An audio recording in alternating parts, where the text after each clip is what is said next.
let's go back to the paper.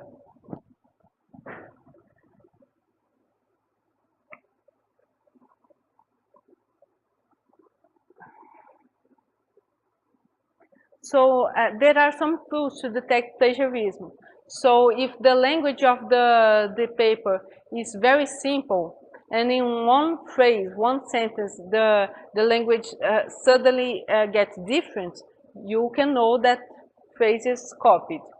And there are another tools that you have plagiarism happening, or you have two very different people writing the same paper. Just like I was evaluating one paper that apparently was the supervisor with the students. So the supervisor part, that was the literature review, was very politely written. And when the article began to discuss the findings from the field, the language suddenly got below the normal, below the normal college guy.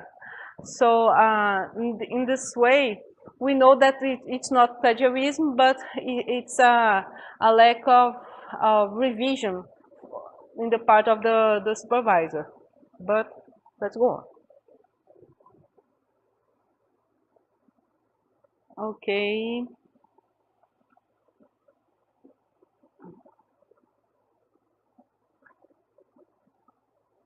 So avoid the maximum to commit plagiarism.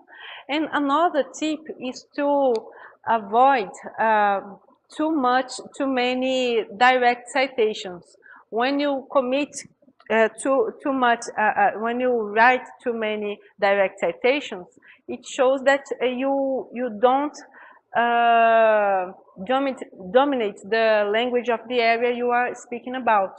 So when you try to put as many indirect citations in your work, you get more used to make the sewings to your patchwork, and the text becomes more fluid, more.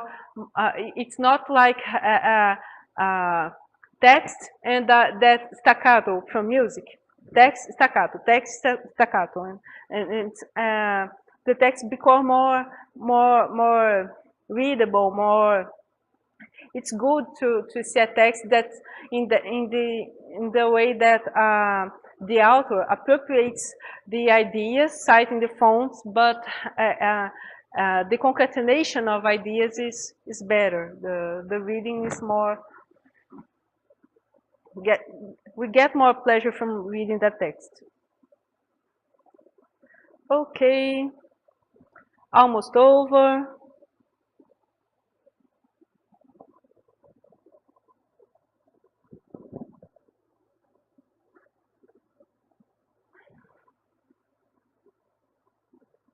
Okay, it's a little longer. This paper is from two authors of the education area, and we can see that the advices are the same as the people from engineering, people from medicine, and people from everywhere. A good paper is a good paper. Okay.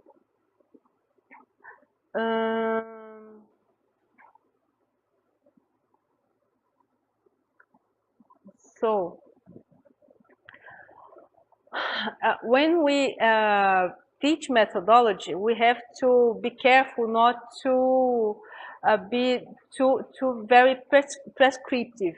So last semester, when I was lecturing methodology, I tried to be as clear as possible that the methodology and the literature review and the way that you are going to research and write your work is very dependent on the area and the subject that you are going to research.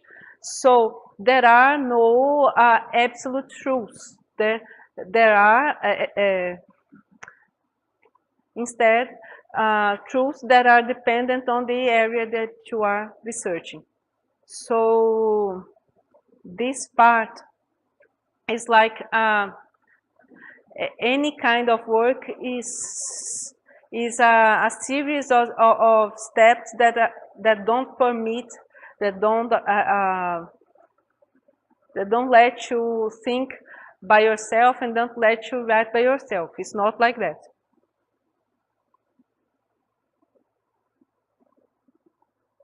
Okay.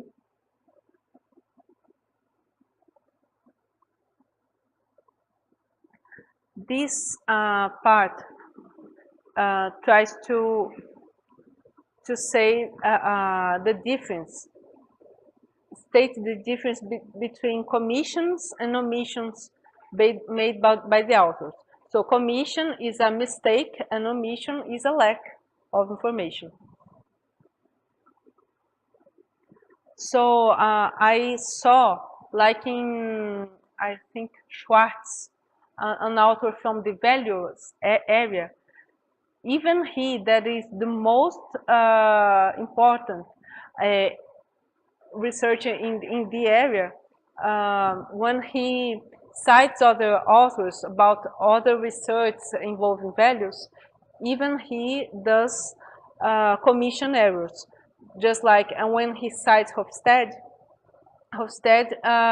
has a scale with 7 dimensions today. He's going to the 8th dimension of culture, and Schwartz thinks that the author stopped at the 4th dimension and does not actualizes, does not sees that the other author from cultural values already have done some major advances in the theory and continues to cite the past, the ancient texts of that author. So it's a common mistake committed by important authors too. So there are some most significant mistakes in the manuscripts submitted to journals, like poorly written manuscript overall, confusing statistical significance with practical significance, like when you use wrongly or don't use the requisite to perform the statistical tests in your paper. When you do an inadequate literature review, like I was evaluating a paper about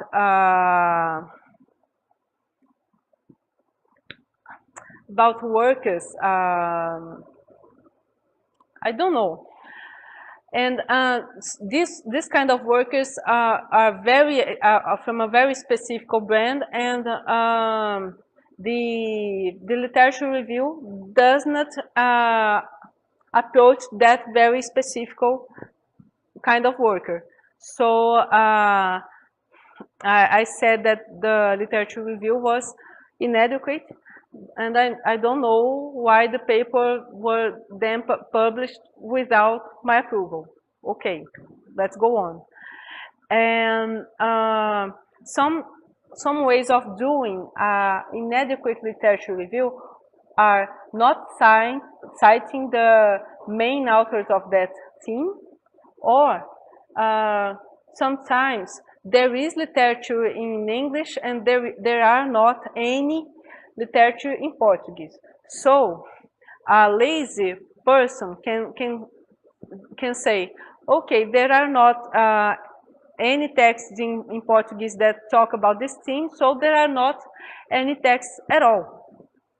So when the professor evaluates that paper to a journal, no, you are lazy and you did not research properly the theme inside the good academic basis that contains the text that you need to read. So many things, like most gender themes in management, are in this position. So every time I pick a paper to evaluate, there is this kind of mistake, and we have to resend the paper to the author. Okay, sit down your ass in the chair and go read about the thing that you don't like to read. Okay.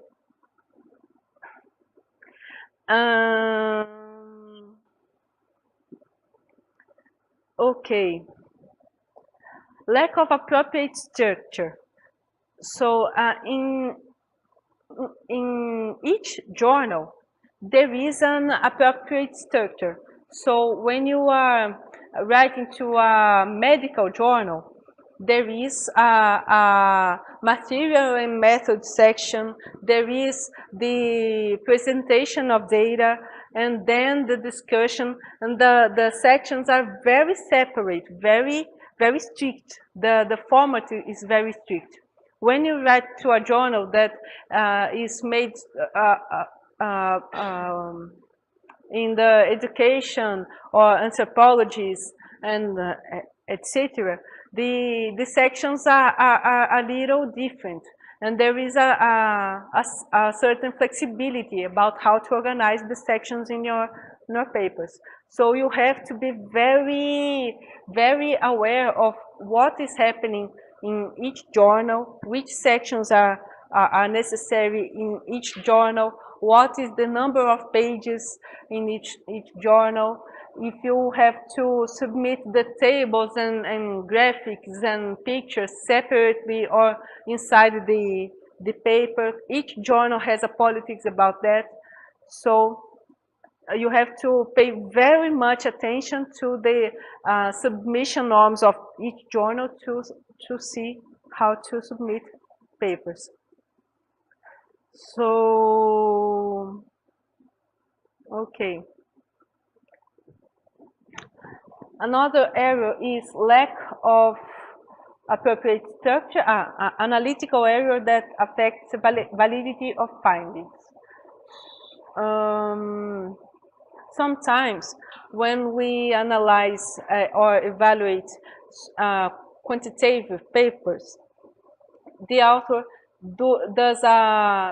performs a poor literature review, and because of that, the statistical model is poorly developed, and then the analysis also is poorly developed. So the literature review in your article is the main foundation of all the thought that you are going to build in that article.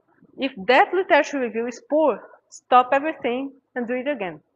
So the rest of the paper is going to be very well founded. Okay. So when you do a quantitative analysis, you have to do a very good literature review, see which variables are important to the authors of the area, and then just then you will going to see if you are going to use the structural modeling techniques or the factorial analysis techniques, which techniques are more suitable to treat that kind of data that you saw in the literature review. In your own literature review, you can see the techniques that the statisticians are using to treat your data. So you can see which techniques are being used, and you can use that too. And also, if everybody is performing an Cronbach's alpha verification, you have to do that too. If everybody is doing confirmatory data analysis, you have to perform that too. If you are beginning your research, you have to walk in the roads that are more paved. If you are experienced researcher, you can walk in roads that are less easy to go.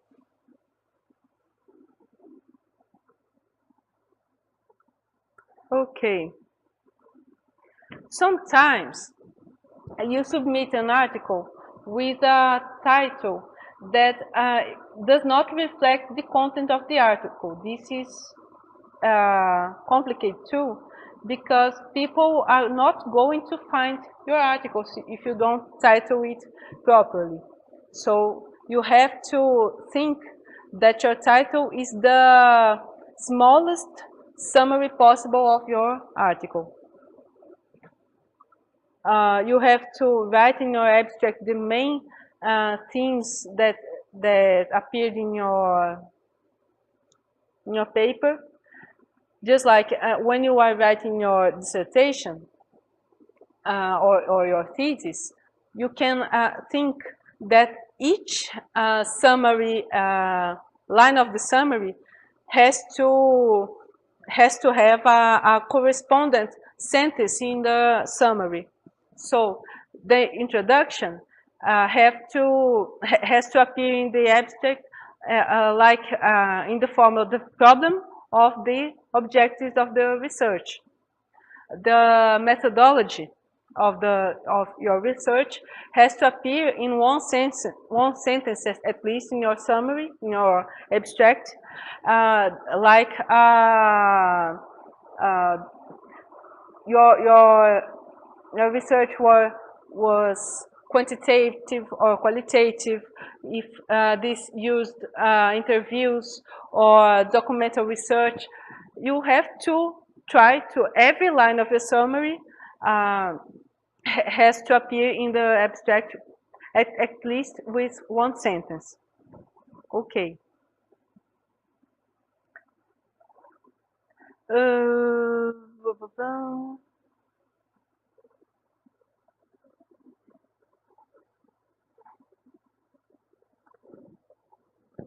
Okay, you have to justify your study well, and the author says that 40% of the authors does not put clearly the rationale of their study, why their study is justified. And one tip is to justify your study to 3 publics: community in general, the professionals of the area, and the researchers of the area. So if your study is justified to these 3 publics, your study is well justified. Okay.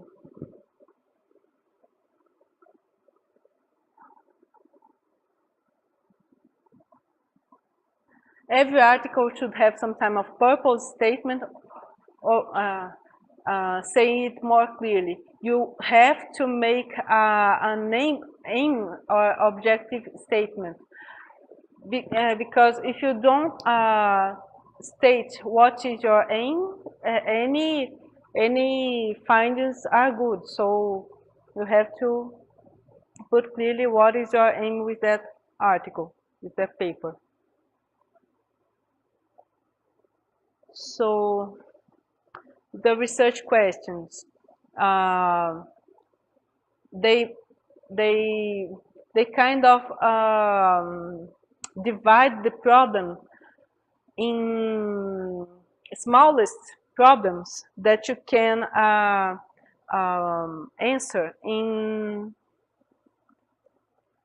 a more simpler way than to approach the problem, the bigger problem, in a single way alone.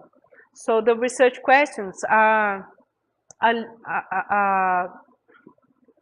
the specific objectives in the form of a question. So you can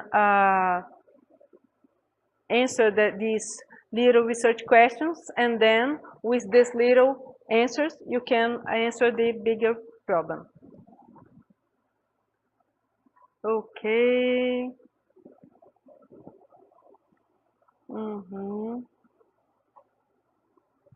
There are another types of literature review error.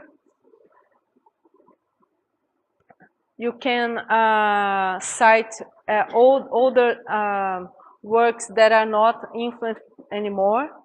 You can let uncited some authors that are very important, and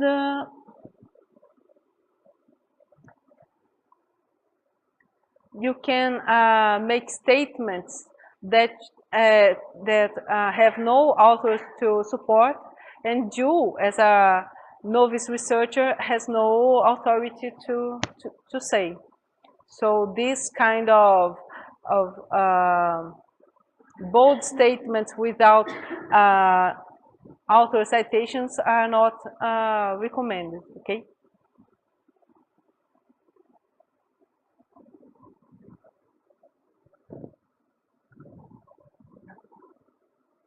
Errors of omissions. Okay. You have to provide sample size, sampling scheme, like the respondents profile, if they are managers, if they are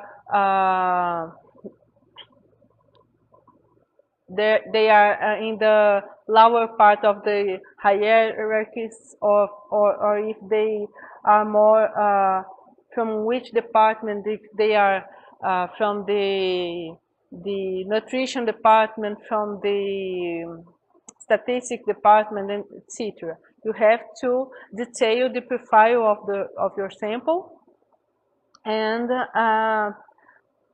the instruments, and the time that you collected your field data. If it was during 3 months, you have to say that. If it was during one turn of the production line, or during the 3 turns of the production line, you have to say that too.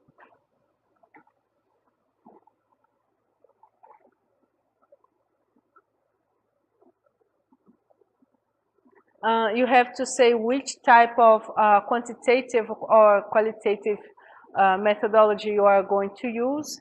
Some examples of quantitative: historical, descriptive, correlational, causal comparative, quasi-experimental, experimental.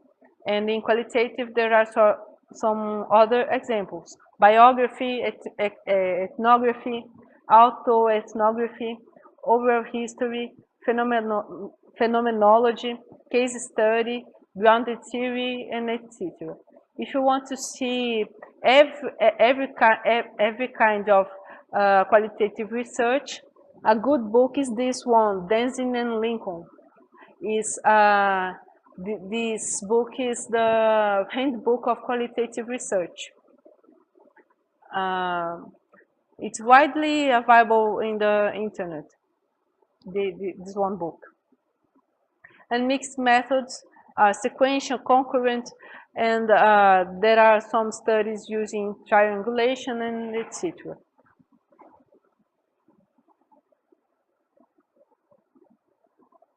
Okay.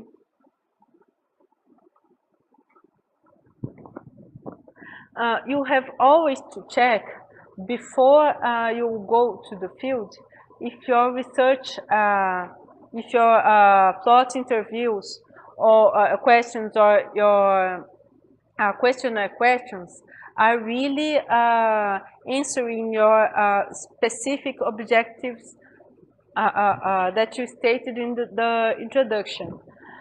So before going to the field, do that.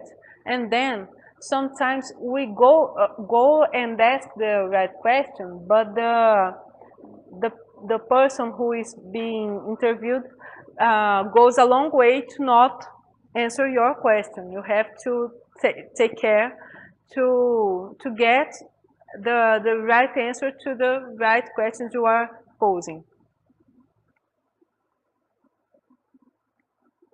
Okay. Sometimes you adopt some premises, some axioms in your work that go unquestioned. When at the time of your evaluation, that assumptions, that actions that you adopt in your research are going to be questioned. So every premise, every axiom, every assumption that you are doing in the beginning of the work, you have to found it in a very good manner, so people can't question you directly about that. If they question you, you can say, I know that you have a different point of view, but these authors say that my premise is coherent. Okay.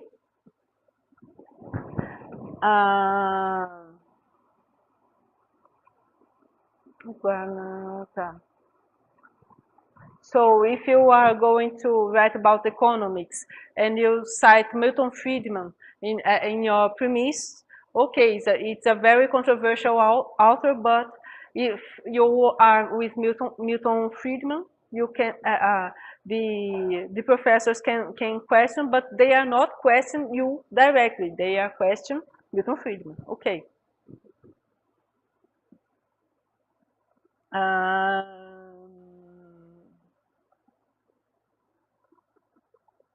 Okay.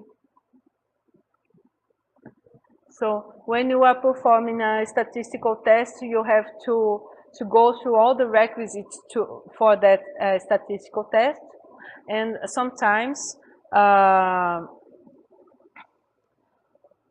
like they say, 38% of the authors didn't perform all the requisites for the test, so the article was rejected. Okay. Okay.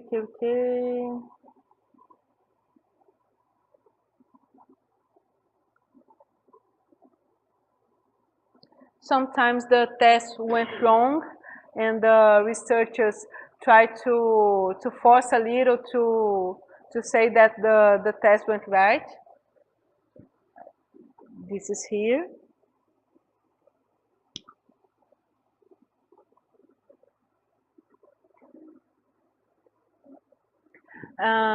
When we use qualitative analysis, sometimes the authors forget to use which technique they are using to analyze the data. If it's Bardin, if it's mating, content analysis, if it's Péchet's content analysis, and etc. Every time you use a qualitative analysis technique, you have to specify which author you are adhering to. Okay.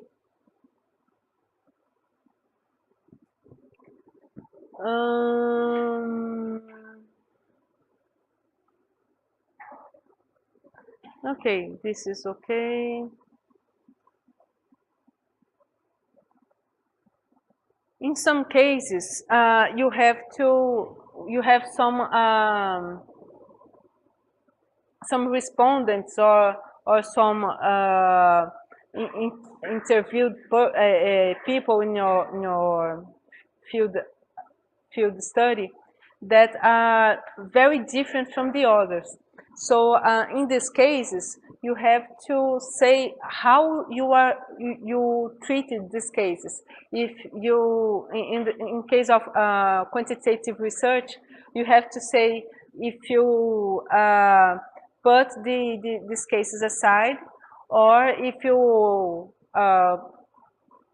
performed interviews to understand how this case came to be so different from the others. There are many approaches that you can use to treating extreme cases. Okay.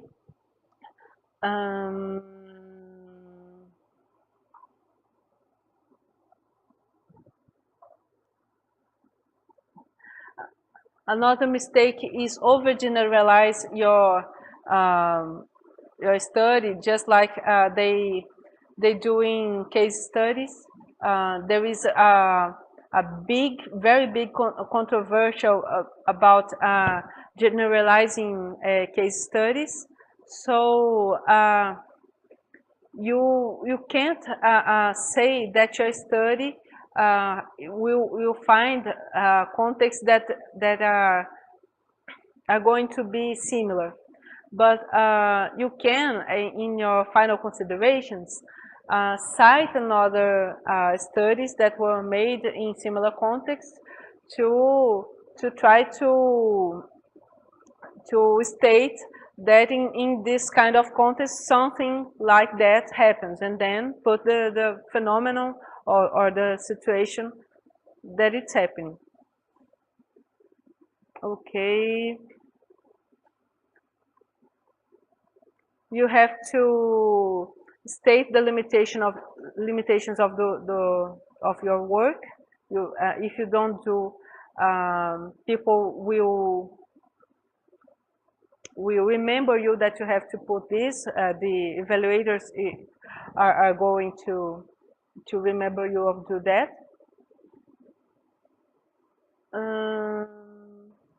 Okay, and it's not uncommon to find grammar and spell errors in the text. So the most you use the IT technology to avoid that kind of error, the better for your paper to pass a journal, and your dissertation to pass the defense.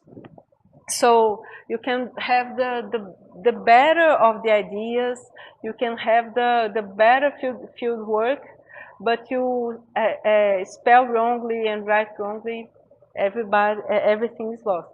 Okay, and